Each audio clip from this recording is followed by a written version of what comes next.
ഇത്ര നല്ലൊരു മനുഷ്യനെ ഈ അടുത്ത കാലത്തെങ്ങും കണ്ടിട്ടില്ല. പെട്ടെന്നാണ് കേട്ടോ അവിടേക്ക് ഒരു കാർ വരുന്നത്.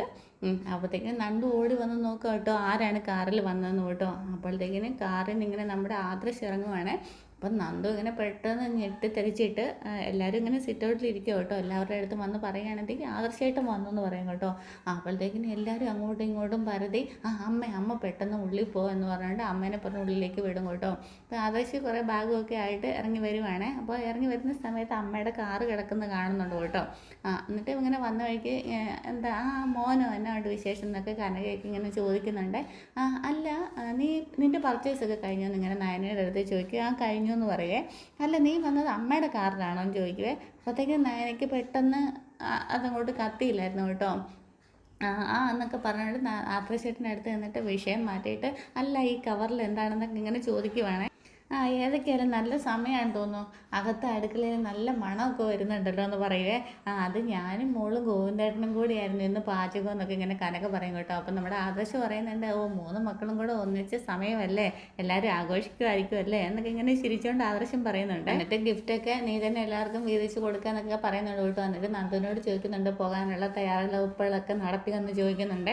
എന്നിട്ടേക്കും നമ്മുടെ ഗോവിന്ദൻ പറയുന്നുണ്ട് തയ്യാറെടുപ്പുകളൊക്കെ നേരത്തെ തന്നെ നടത്തിയതല്ലേ, ഇനി പ്രത്യേകിച്ച് അതിനെപ്പറ്റി പറയാനൊന്നുമില്ല. നിങ്ങൾക്ക് ഇങ്ങനെ ഗോവിന്ദനും പറയുന്നുണ്ട് കേട്ടോ. അബി ഇപ്പോൾ വിളിക്കുന്നതും വരുന്നതൊക്കെ ഉണ്ടല്ലോ അല്ലേ എന്നൊക്കെ പറയും. ഉണ്ടെന്നൊക്കെ പറയും കേട്ടോ.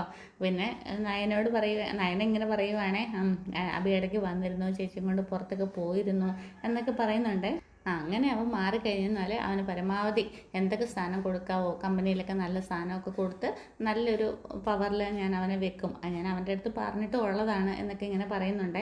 ആദർശമായിട്ട് ഇങ്ങോട്ട് വരുന്നുണ്ടെങ്കിൽ ഒന്ന് പറഞ്ഞിട്ട് വരായിരുന്നില്ലേ, അങ്ങനെയെങ്കിൽ ഞങ്ങളൊക്കെ കരുതി വെക്കുമായിരുന്നല്ലോ എന്നൊക്കെ ഇങ്ങനെ നയന ചോദിക്കുന്നുണ്ട്. അപ്പം നമ്മുടെ ആദർശ് പറയുന്നുണ്ട് അതൊന്നും കുഴപ്പമില്ല, എനിക്കുള്ളതൊക്കെ മതി എന്നിങ്ങനെ പറയുന്നുണ്ട്. അപ്പം നമ്മുടെ കനക പറയുവേ അങ്ങനെയെങ്കിൽ മോള് ഇതെല്ലാം കൂടെ കൊണ്ട് ഉള്ളി വെക്കുക, എന്നിട്ട് ആദർശ് മോന് ഭക്ഷണം വിളമ്പി കൊടുക്കുക എന്നിങ്ങനെ പറയുവേ.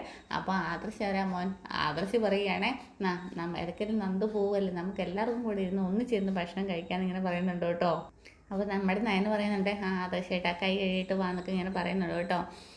അന്നത്തേക്കിനും പിന്നെ ആദർശ് ഇങ്ങനെ മനസ്സിൽ വിചാരിക്കുവാണേ, ഞാൻ ഇങ്ങോട്ടേക്ക് വന്നപ്പോഴത്തേക്കിനും എല്ലാവരും ഭയന്നതുപോലെ ഉണ്ടായിരുന്നു, എന്നെ പേടിക്കുന്ന പോലെ, എന്നെ പ്രതീക്ഷിക്കാത്തതുപോലെ ഒക്കെ ഇങ്ങനെ മനസ്സിൽ വിചാരിക്കുവാണ്. പിന്നീട് നമ്മുടെ കനക അവിടുന്ന് പെട്ടെന്ന് തന്നെ എസ്കേപ്പ് ആവുകയാണ്. മോന് വിളമ്പി കൊടുക്കുക എന്നൊക്കെ പറഞ്ഞിട്ട് ഇങ്ങോട്ടേക്ക് നമ്മുടെ ദേവേനയുടെ അടുത്തേക്ക് വരുവാണ്. അപ്പം നോക്കുമ്പോഴത്തേക്കിന് റൂമിൽ നമ്മുടെ ദേവേന ഇരിക്കുകയാണല്ലോ.